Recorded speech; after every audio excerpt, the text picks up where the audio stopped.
Estamos de regreso en esta primera emisión de Señal Informativa, recibiendo con mucho gusto en este espacio a Augusto Chacón, el director del Observatorio Ciudadano Jalisco. ¿Cómo vamos? Quien como todos los martes ya nos acompaña aquí con su comentario. Augusto, ¿qué tal? Muy buenos días. ¿Qué tal, Belén? Buenos días. Sonia, buenos días. Buenos días a las y los televidentes y radioescuchas.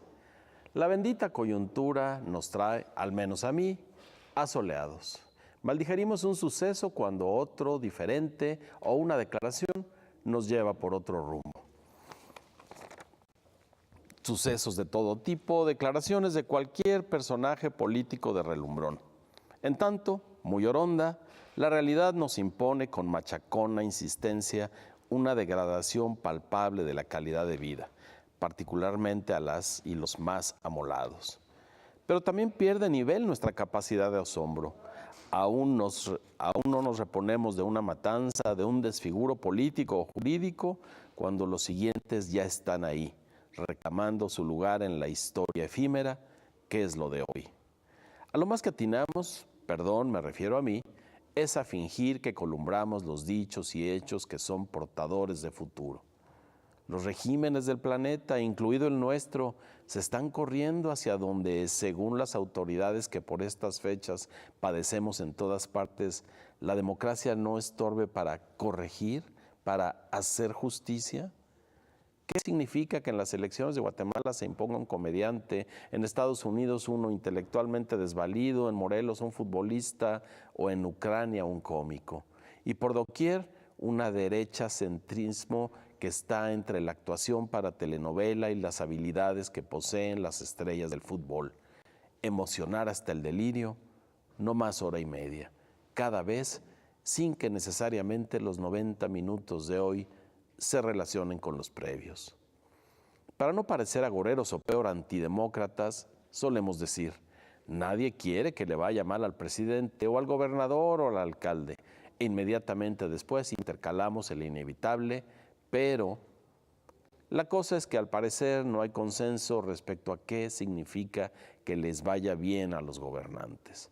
Podemos sospechar por las reacciones airadas que les provoca la crítica, sea esta asistida por datos o no más argumentada, que irles bien desde su ladera entraña que no los contradigan y que aceptemos silentes su descripción cotidiana, una para cada día, del estado de las cuestiones. En cambio, para nosotros, que les vaya bien implica que su trabajo contribuye a producir justicia, igualdad, respeto a las libertades y apuntalar la paz.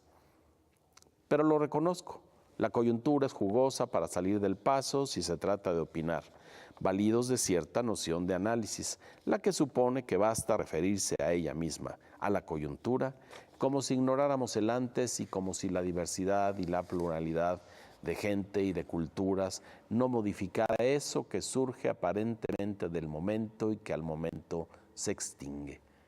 Y asimismo, ¿cómo no?, la coyuntura es propicia para el sarcasmo y también para que aflore esa especie de tic nervioso que nos aqueja, tomar partido, como si la disposición buena o mala de la realidad mudara según la facción que elijamos.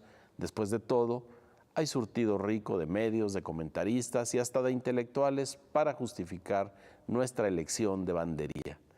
Creo que apelar a la pertenencia meramente discursiva a una camarilla u otra tiene más que ver con un acto de fe en el futuro que con las evidencias de mejora que arroja el presente en el tema que sea.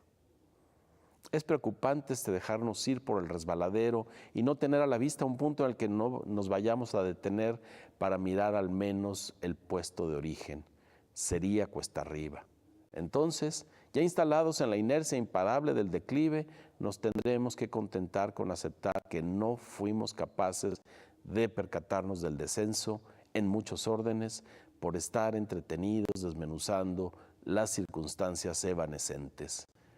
Lo anterior, por supuesto, contiene solo una visión negativa de lo que estamos sembrando, como si no acontecieran al mismo tiempo cosas positivas. El meollo está en la aptitud para discernir qué de lo bueno que en efecto sucede atraviesa venturosamente por los arreglos legales, institucionales y sociales que nos hemos provisto y cuánto va a contrapelo de lo que idealmente debería propiciar armonía, es decir, a pesar de los gobiernos, de los gobernantes. En México, mucha de la acumulación de riqueza se consigue sobre los hombros de la mayoría que sufre penurias y a costa del medio ambiente. Las cifras económicas que colocan al país entre las 20 economías más potentes no tienen relación con la vida de muchos, de muchas. En cambio, la inseguridad pública, la falta de infraestructura y de certezas jurídicas se distribuyen democráticamente y el juego político se ha centrado en atenderlas en un futuro que no termina de apersonarse y que no obstante renovamos cada 3 o 6 años. De ahí que el pesimismo sea el tono a la hora de calibrar lo que como nación se nos viene encima. No porque todo sea malo, simplemente porque quienes deberían articular y mediar para que seamos una nación que tienda en el corto plazo a la justicia, a la igualdad, a la uniforme exigibilidad de derechos, de libertades y a la paz, están muy enfocados en convencernos de que la realidad que cuenta es la que ellos y ellas perciben. Pero, entonces, ¿qué toca? ¿Cómo mirar al entorno desde cierta distancia, sin lejanía, y ponderar mejor lo que estamos prohijando?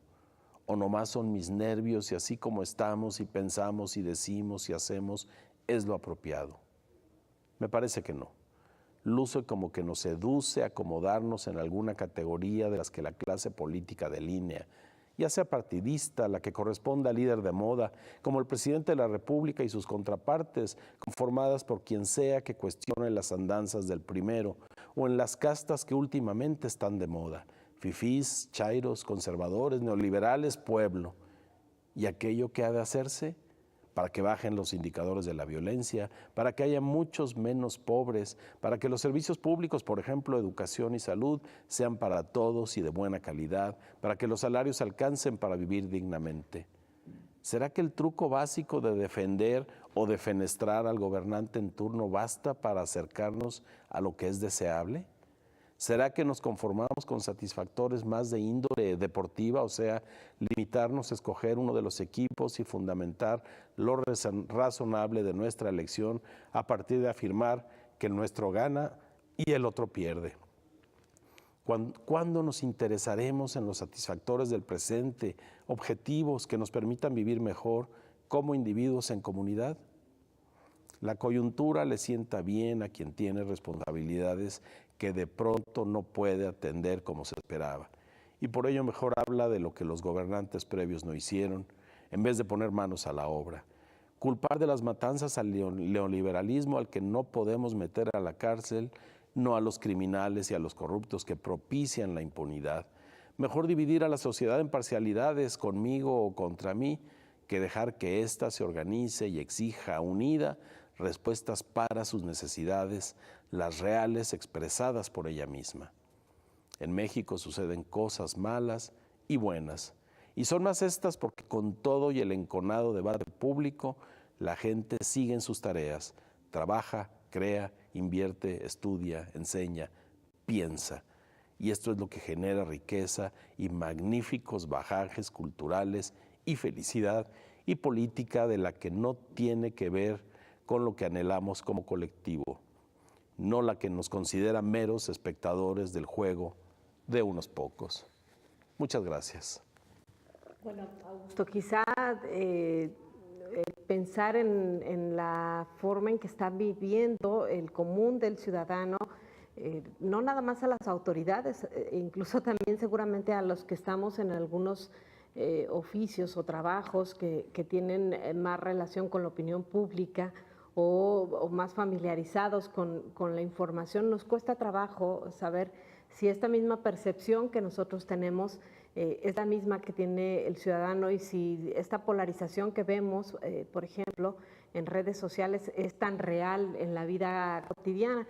Pero bueno, hay insumos que nos pueden ayudar quizá a respaldar un poco más estos temas y uno de ellos sin duda es el trabajo que ustedes han hecho a través de Jalisco Cómo Vamos y que pues aunque a las autoridades les moleste, en realidad así tienen a la población, ¿no? Polarizada, molesta, insegura, con pocas ganas de participar, ¿no? Sí, es ese estado en el que les conviene que nos conservemos porque de esa manera no nos unimos para pedir lo que al menos es básico, por ejemplo, seguridad pública. pública, por ejemplo, educación, por ejemplo, salud. Y en esta polarización política o esta división política, que es muy evidente porque no nos empuja a pensar en los problemas y en las soluciones, sino a tomar un partido urgentemente, decir estoy con X o estoy con Y o estoy con Z, parece que dirime el asunto político y esa es una salida falsa. Lo que en verdad dirimiría la cuestión política es que en comunidad, en sociedad, con los gobernantes por delante, disponiendo honestamente del erario, resolviéramos los problemas, pero no es así. Nos hemos concentrado en tomar partido, a pesar de que, como lo dije en el comentario, está claro que además la gente trabaja, la gente estudia, la gente enseña, la gente produce, crea, invierte y esa es la verdadera riqueza del país. Simplemente a la hora de tomar decisiones en sociedad optamos por dividirnos pensando que tomar partido es suficiente para resolver los asuntos políticos. Pero también hay otra parte que supongo que tiene cierta responsabilidad tanto de la autoridad como del ciudadano.